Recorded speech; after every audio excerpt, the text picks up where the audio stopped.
नमस्कार, आप देख रहे हैं साधना न्यूज मध्य प्रदेश और मैं हूं आपके साथ मेघा जैन। मध्य प्रदेश में इन दिनों चुनाव है। चुनाव को लेकर के तमाम पार्टियां अब अपने अपने मैदान में उतर चुकी है, लेकिन देखना ये होगा कि अब जनता किसके साथ खड़ी है, जनता किसका साथ देगी और किसको सत्ता पर काबिज करेगी। आज मेरे साथ कांग्रेस के प्रबल दावेदार प्रदीप चौधरी जी है, जो पहले पार्षद के रूप में भी काम कर चुके और लगातार कांग्रेस के लिए कार्य कर रहे हैं। तो आइए उनसे जानते हैं कि किस तरीके से वो मध्य प्रदेश में अपनी सरकार बनाएंगे और उनका एजेंडा क्या होगा। सबसे पहले तो साधना न्यूज़ में आपका बहुत बहुत स्वागत। धन्यवाद मेघा जी। पहला सवाल तो मेरा यहीं से कि किस तरीके से पार्टी अब आगे आएगी, चूंकि अभी तक लिस्ट की घोषणाएं भी नहीं हुई है। जनता जानना चाह रही है कि कांग्रेस की लिस्ट आखिर कब आएगी। देखिए, अभी पितरों का समय चल रहा है। सभी लोग धरती पे, हम समझते हैं कि हमारे जो ग्रंथ कहते हैं, जो हमारी शास्त्र कहते हैं कि पितरों का ये समय है। अभी पितृलोक से धरती पर पितरों का अभी समय है, तो कहीं ना कहीं नवरात्रि में पहली लिस्ट जारी होगी और निश्चित तौर पर करीब 150 उम्मीदवारों को, जहां तक मैं समझता हूं कि उनको शीर्ष नेतृत्व ने जानकारी भी दे दी है कि आपको चुनाव लड़ना है और आप लोग काम करो। प्रदीप जी, जहाँ तक हम देवास को देख पा रहे हैं, चूंकि यहाँ पे जो भाजपा का गढ़ रहा है, एक समय ऐसा था जब आपके ही दादाजी ने इस राजघराने को टक्कर दी थी, तो क्या इस बार वाकई वो आप उनका सपना पूरा कर पाएंगे? देखिए, आपने जो राजघराने की बात कही, हम यहाँ कोई राजघराना नहीं समझते कभी भी। और कांग्रेस पार्टी और भारतीय जनता पार्टी और बहुजन हो या दूसरे समाज हो, अब इस बार चुनाव सीधा जनता का चुनाव है देवास में, और ये बात कोई मायने नहीं रखती। यहाँ पर जो सिंधिया नामक दीमक मध्य प्रदेश में थी, वो दीमक का कहीं ना कहीं पूरा श्रेय था देवास में। 35 सालों से जो कोई यहाँ पर विधायक नहीं बन पाए, तो निश्चित तौर पर इस बार हमारा प्रयास है कि हम देवास विजय करें। भारतीय जनता पार्टी के लोग कहते हैं कि देवास में कई विकास कार्य किए, उन्होंने फ्लाईओवर बनाए, उन्होंने शिक्षा दी, उन्होंने स्वास्थ्य दिया, तो फिर भी कांग्रेस वाले लगातार उन पर आरोप लगाते हैं, कहते हैं कि इन्होंने कुछ नहीं किया। चूंकि आप तो बड़ा प्रखर और मुखर बोलते हैं, आप तो राजघराने पे सीधा वार करके ये बात भी कह रहे थे कि जो रोड निकालना था वो शहर के अंदर से निकलना था, लेकिन वो शहर के बाहर कर दिया गया। इस पर आप क्या कहेंगे? देखिए, मैं सबसे पहले तो भारतीय जनता पार्टी के उन लोगों को कहना चाहता हूँ जो कहते हैं देवास में विकास हो गया। मैं अभी बोल चुका हूँ कि चुनाव बीजेपी और कांग्रेस से अलग हट के देवास में चुनाव होने जा रहा है। ये जो विकास की जो बात कर रहे हैं, देवास एक बहुत बड़ी नगर निगम है और 500 करोड़ का बजट देवास नगर निगम का है। और जो अगर ये रोड को और नाली को अगर विकास समझते हैं, तो मैं समझता हूँ कि इनको लोकतंत्र की पूरी जानकारी नहीं है। हमारे क्षेत्र में सांसद और विधायक को हम क्यों चुनते हैं? आज देवास के अंदर रोड की बात अगर आप जो कह रहे हैं, वो ब्रिज की बात है। ब्रिज कांग्रेस के कद्दावर नेता सज्जन सिंह जी वर्मा द्वारा जब 11 महीने की सरकार थी हमारी, उस समय स्वीकृत किया गया, और उसको स्वीकृत करने के बाद में जैसे सरकार बदली, तो एक ब्रिज किसानों के लिए जो बनना था कृषि उपज मंडी पे, तो वो वहाँ पर जिस स्थान से चालू होकर उसको बनना था, वो भोपाल चौराहे तक उसको आना था, लेकिन वहाँ पर विधायक की जमीन होने के कारण, विधायक का बंगला होने के कारण उस ब्रिज को वहीं के वहीं उतार दिया। मतलब उसको एशिया की सबसे बड़ी फिसल पट्टी बना दिया। दूसरा ब्रिज भोपाल चौराहे से लेकर तो इंदिरा गांधी प्रतिमा कोर्ट तक आने, कलेक्टेड तक आने का था, उसको उठाकर शहर के बाहर फेंक दिया जहां जरूरत ही नहीं थी। वहां उनके कुछ व्यावसायिक मित्रों के व्यवसाय खराब हो रहे थे, तो ये दो निर्णय उन्होंने हाथों हाथ, कोरोना काल के चलते, जब कोरोना में लोगों को मदद की जरूरत थी, लेकिन उन्होंने ध्यान कहाँ पे दिया? इन कामों पे ध्यान दिया, और उनकी ड्राइंगों में इतना गड़बड़ कर दी। आज फाइल पे हम देखें तो ये ब्रिज वहीं पर निर्माण चालू है, वहीं पर बने हुए, और निर्माण में इतनी गड़बड़ी कर दी, टेक्निकल गड़बड़ी कर दी कि एक ब्रिज पे 10 लोग अभी तक मर चुके हैं। तो कहीं ना कहीं ये तो बात विकास की हुई। दूसरी बात, जो नगर निगम के अधिकार का विकास है, आज महापौर नगर निगम में है। आप नगर निगम की जो महापौर है, उसके विशेष अधिकार को आप पीछे करते हुए अपने आपको आप दिखाना पसंद करते हो। सड़क निर्माण है तो वो सड़क निर्माण में महापौर का काम है, आपका काम ही नहीं है। और ये बात करते हैं कि मुद्दे नहीं, यहाँ पर सबसे बड़ा मुद्दा है। आज एमजे हॉस्पिटल में अगर 100 मरीज जाते हैं, मैं तो आपसे भी कहूँगा कि आपके लोगों को लेकर आप एक बार एमजे हॉस्पिटल का दौरा करो। 100 पेशेंट अगर जाएंगे तो उसमें से 95 पेशेंट का को रेफर टू इंदौर। एक मुद्दा। दूसरी, ये स्वास्थ्य की बात है। शिक्षा की बात आई, एक कॉलेज नहीं यहाँ पर, एक कॉलेज विज्ञान भवन था जो शहर के बीचों बीच था, उसको उठाकर जंगल में फेंक दिया, जहाँ पर एडमिशन ही कैंसिल करा लिए बच्चों ने। आज अगर मेडिकल कॉलेज की बात करें, शिक्षा की के इसमें इंजीनियरिंग कॉलेज की बात करें या दूसरे सब्जेक्ट में, एक भी सुविधा हमारे देवास में नहीं है। इंदौर ही भगना है या उज्जैन भगना, पलायन करना है। और एक सबसे बड़ा मुद्दा जो विधायक के रहते हुए होना चाहिए, और मैं तो उस पर डिबेट करने के लिए विधायक जी को आमंत्रित करता हूं, सम्मानीय विधायक जी को मैं आमंत्रित करता हूं अगर मेरी बात उनके तक जाती है। 265 उद्योग हमारे देवास में बंद हुए और 20,000 लोग, यहाँ से 1 किलोमीटर दूर एक स्टैंडर्ड मिल है, यहीं से 2 किलोमीटर दूर पे एस कुमार से टाटा है, एक महिलाओं का एक यूनिट थी पूरी, सब बंद हो गए। मतलब उन लोगों ने 15-15 साल 20-20 साल उन कारखानों को दिए, तो उनकी ग्रेजुएटी प्राइवेट फंड ये भी डूब गया। लेकिन इस देवास के भाग्य में ऐसे निष्क्रिय जनप्रतिनिधियों ने लोकतंत्र के मंदिर में, विधानसभा में कभी इनके हितों की बात ही नहीं उठाई।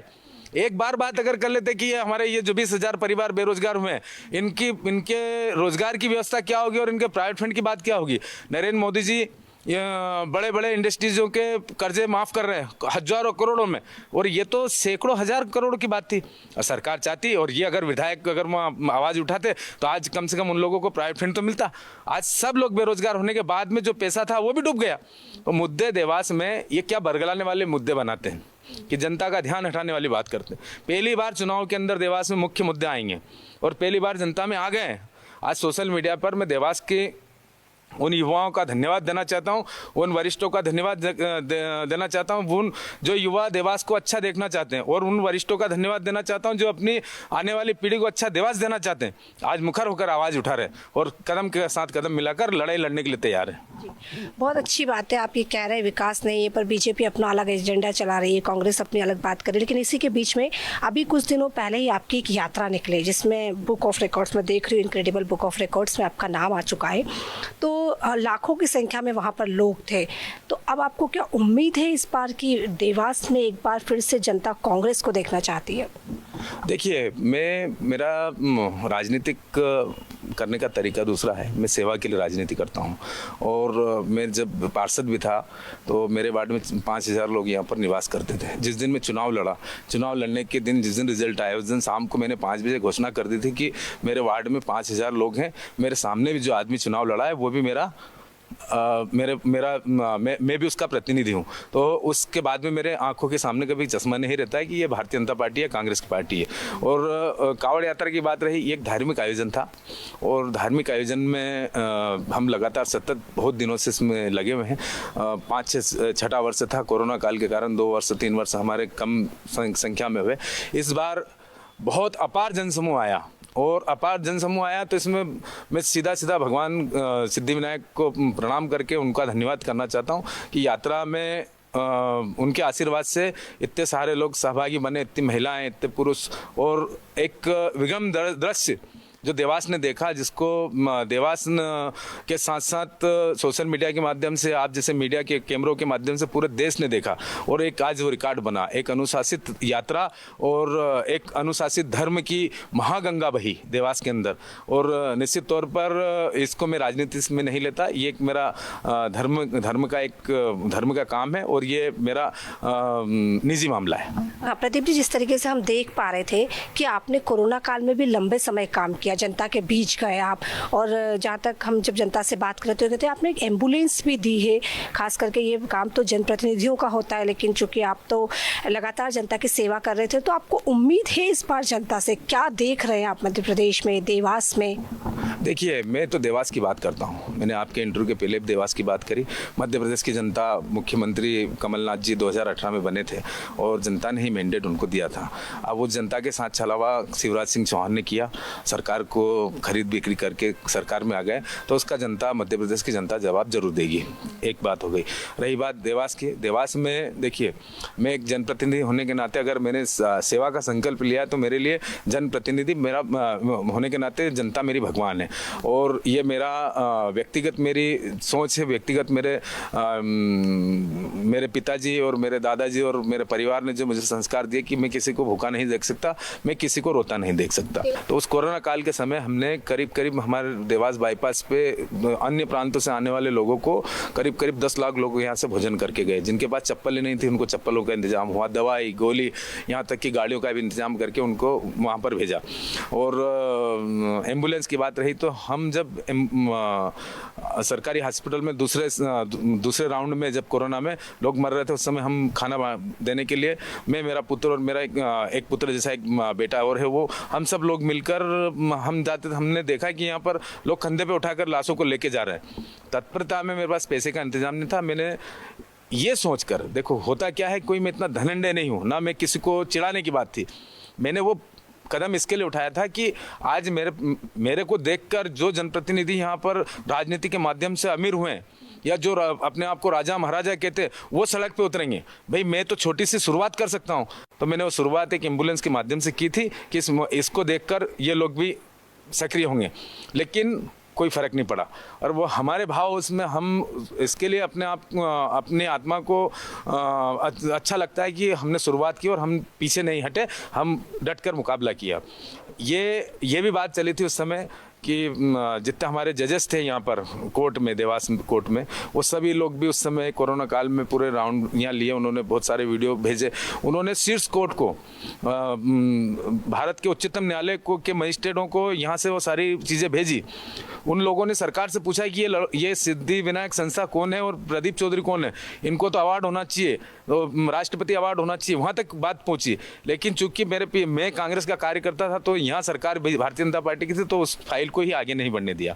कोई बात नहीं, मैंने कहा हमको उनसे पुरस्कार नहीं चाहिए, हमको तो जनता के सामने पुरस्कार चाहिए और उस जनता ने हमको पुरस्कार दिया। नहीं, लेकिन जिस तरीके से अभी जो राजनीति के परिदृश्य देखे जा रहे हैं, अभी हमने देखा कि देवास में दीपक जोशी एक बड़ा चेहरा था, वो कांग्रेस में शामिल हो गए। कैसे स्वागत कर रहे हैं अब आप उनका? नहीं, स्वागत देखो, वो उनका स्वागत तो हमने दिल की गहराइयों से इसके लिए किया कि वो उन्होंने जो मुद्दे उठाए थे और जो भ्रष्टाचार उनके क्षेत्र में चल रहा था, उसको बार बार वो उठा के मुख्यमंत्री को दिखा रहे थे कि मुख्यमंत्री जी, हम एक तरफ मंचों से क्या बात कर रहे हैं और नीचे हमारी पार्टी के लोग ही किस प्रकार से भ्रष्टाचार कर रहे हैं।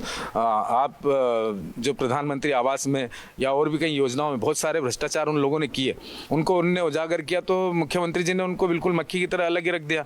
उनके जहाँ नाम आ जाए तो कलेक्टर काम नहीं करे, SP काम नहीं करे, उनको हाशिए पे ला कर दिया था। लेकिन वो एक राजनीतिक संत के पुत्र हैं, काम करने का जज्बा है उनके अंदर। तो उन्होंने कहा कि विचारधारा मेरी जो भी है, मैं काम करना चाहता हूँ और कमलनाथ जी के नेतृत्व में उनको विश्वास दिखा, वो आए और आज निश्चित तौर से आज हमारी ताकत बने हैं वो, और हर कदम पे हमको अच्छे बुरे की सलाह भी देते हैं और हर छोटे से छोटे कार्यकर्ता की मदद करना और हर समय साथ देने की उनकी जो कार्यप्रणाली है उससे हमको फायदा हुआ है। देवास का जो मंदिर है, माता का जो मंदिर है, उसको कहते हैं कि पूरे मध्य प्रदेश में नहीं पूरी दुनिया में छाया हुआ। कई लोग यहाँ पर दर्शन करने आते हैं, कई भक्त आते हैं माता के। तो आपको लगता है कि उसके सौंदर्यीकरण के लिए भी काम होना चाहिए? देखिए, ये जो इसमें मैं कहना चाहूँगा, ये निष्क्रिय विधायक क्यों बोलता हूँ मैं बार बार, और मुझे कोई फर्क नहीं पड़ता। आज माँ तुलजा भवानी और चामुंडा माता को पूरे विश्व भर में जानते हैं और लोग दर्शन करने आते हैं, लेकिन उनके आजू बाजू सब जुआ, सट्टा, चरस, ब्राउन शुगर, जो इंदौर में जो ड्रग्स नहीं मिलता वो ड्रग्स, तो ये देवास का एक ऐसा माहौल तब्दील कर दिया है। जुआ खेलने हमारे यहाँ बॉम्बे तक से लोग आते हैं, बॉम्बे तक से लोग जुआ खेलने आते हैं। मतलब आप उनको कितनी सुरक्षा होगी, उनको स्थानीय जनप्रतिनिधियों से कितनी सुरक्षा दी जाती है। एक इस मेरा हाथ पे इसी क्षेत्र में एक क्षेत्र है, उस क्षेत्र में रात को 50 लीटर से 100 लीटर की चाय पीते हैं। वो इतनी चाय बनती है। कितने लोग मेला लगाकर जुआ सट्टा खेलते हैं, कितना मतलब अरबों खरबों रुपए का। तो देवास में आज हमको जो विशेष रूप से जिन सौगातों की ज़रूरत है, चाहे शिक्षा के लिए क्षेत्र में कॉलेजों की ज़रूरत है, बड़े मेडिकल कॉलेजों की ज़रूरत है, या स्वास्थ्य के क्षेत्र में हमको आज ये ज़िले का मुख्यालय और हमारा ज़िला इंदौर से बड़ा है क्षेत्रफल में भी और जनसंख्या में भी। तो आज एक MG हॉस्पिटल के भरोसे हम लोग बैठे हैं। यहाँ आज इंदौर में जनप्रतिनिधि है, इंदौर में जनता है क्या? यहाँ कोई जानवर थोड़े ना निवास करते। इंदौर में आज हम एमवाई का देख लें कितना डेवलपमेंट हुआ है, सब इंदौर देवास को भी संभालता है। तो कम से कम हम आत्मनिर्भर बने, ऐसी चिकित्सा व्यवस्था हम देवास में करें। साथ में ये जो हमारे लड़के हैं जिनके पिताजी यहाँ देवास में रोजगार के माध्यम से यहाँ आकर बसे, लेकिन आज उनके बच्चों को हर काम के लिए इंदौर और रोजगार के लिए पलायन इंदौर या भोपाल, क्योंकि यहाँ पर जितनी इंडस्ट्रियाँ जिंदा है उनके अंदर एक धारणा बन गई कि स्थानीय लोगों को रोजगार लेना ही नहीं। इसमें भी कभी विधायक ने एक पत्र किसी को नहीं लिखा या एसोसिएशन ऑफ इंडस्ट्रीज की कभी एक मीटिंग नहीं बुलाई कि ये देवास के लोगों के लिए होना चाहिए। यहाँ पर केंद्रीय बैंक है, बैंक नोट प्रेस, जिससे भारत में पहचान है देवास की, ना कभी उसमें बात की कि हमारे स्थानीय लोगों को 30%, 40%, 50% आरक्षण दिया जाए कि हमारे स्थानीय लोगों को रोजगार मिले। आज तक कई बातें, तो हमारे मुख्य मुद्दे यही है कि इन बातों पे काम करना। और सबसे बड़ा देखो जो सोने भी नहीं देता है वो है नशा। वो नशा एक शराब का नशा जिसका लाइसेंस सरकार देती है, वो तो चलता है, चलो ठीक है, सरकार दे रही है और सब कुछ हो रहा है। लेकिन ये जो पाउडर, ड्रग्स और ये नशे हैं, ये हमारी पीढ़ी को बर्बाद कर रहे हैं और इसके खिलाफ भी मेरी लड़ाई है और मैं लड़ूंगा। टिकट को लेकर कितने आश्वस्त है, क्योंकि कांग्रेस में कहीं ना कहीं गुटबाजी भी देखने को मिल रही है? देखिए, मैं फिर आपसे कहना चाहता हूँ, वही बात कहना चाहता हूँ कि इस बार देवास का चुनाव कांग्रेस बीजेपी का है ही नहीं और आम जनता का चुनाव है। और रही बात इतने वर्षों से जो कांग्रेस का कार्यकर्ता अपने आप को ठगा सा महसूस कर रहा है, पूरा कार्यकर्ता, पूरे नेता सब एक जाजम पर एक साथ लड़ने के लिए तैयार है और निश्चित तौर पर समय इसका जवाब देगा। मेरा आखिरी सवाल, क्योंकि चुनाव बहुत नज़दीक है, वो आशीर्वाद यात्रा निकाल रहे थे, आप आक्रोश यात्रा निकाल रहे थे, लेकिन आम आदमी पार्टी की भी अभी एंट्री हो गई, वो परिवर्तन यात्रा की बात करने लगी थी। क्या लग रहा है आपको, क्योंकि तमाम तरह की पार्टियां उतर गई हैं मैदान में, तो कांग्रेस इस बार मध्य प्रदेश में कितनी सीटों से जीतेगी? देखिए, सरकार बन रही है ना। सीटों का तो क्या, मैं अगर पूरा मध्य प्रदेश में अगर घुमा होता तो मैं उसका आंकलन बता सकता था। मैं उसमें मिथ्या की बात नहीं करूंगा कि 150, 160, मैं इतना कह रहा हूं कि निश्चित तौर पर सरकार बन रही है और अच्छे बहुमत के साथ सरकार बन रही है। और रही बात आप पार्टी के कुछ नुमाइंदे मेरे पास आए थे भी कुछ दिन पहले, बोल रहे थे वैसे कि आप कांग्रेस ज्वाइन कर लो, आपका इतना अच्छा फीडबैक है, आप पार्टी ज्वाइन कर लो, आपका इतना अच्छा फीडबैक है, आपको जो सुविधाएं चाहिए हम करेंगे, आप हमारी तरफ से चुनाव लड़ लो। तो मैंने उनसे बोला, जन सेवा करने के लिए बार बार बैनर बदलने की जरूरत नहीं होती है, जिस बैनर पे हम हैं वो हम सफिशिएंट है। देखिए, मैं जब प्रदेश की बात नहीं करना चाहता हूं तो मैं केंद्र की बात क्यों करूंगा? मैं तो अपने देवास की बात करना चाहता हूं। और जितने भी जर्नलिस्ट आते हैं उनसे निवेदन करता हूं कि एक बार सच्चाई दिखाई जाए। सच्चाई क्या है भाई? आज देश को आज़ाद हुए 70 साल से ऊपर हो गए। मैं तो आपसे भी मदद मांगता हूं कि आइए, आप हमारे देवास आज 35 साल से आज़ाद नहीं हुआ है, 40 साल से गुलामी में की जंजीरों में जकड़ा है। आप हमारी मदद कीजिए। आप भी देवास जिले से में निवास करती हैं।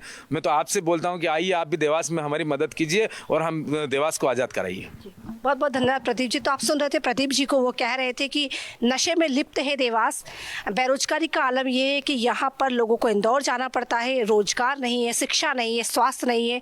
अगर इनकी सरकार बनती है तो ये सारे मुद्दे पर जनता पे खरे उतरेंगे। आप देखते रहिए साधना न्यूज़ मध्य प्रदेश।